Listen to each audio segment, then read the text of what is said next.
So this is an example of someone's documentation that we audited. We've sanitized this considerably, but I want you to kind of see what this initial plan looked like.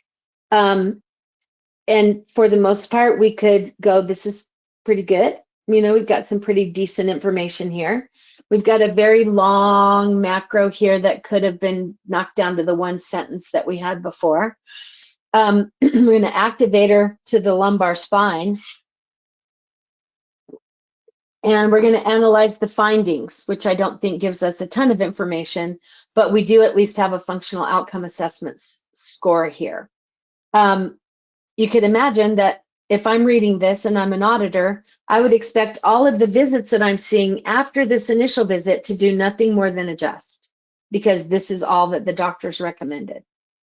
So in having audited this, couple things that you can see here were happening. Obviously, they made a mistake on their macros, and the episode isn't going to begin and end at the same time.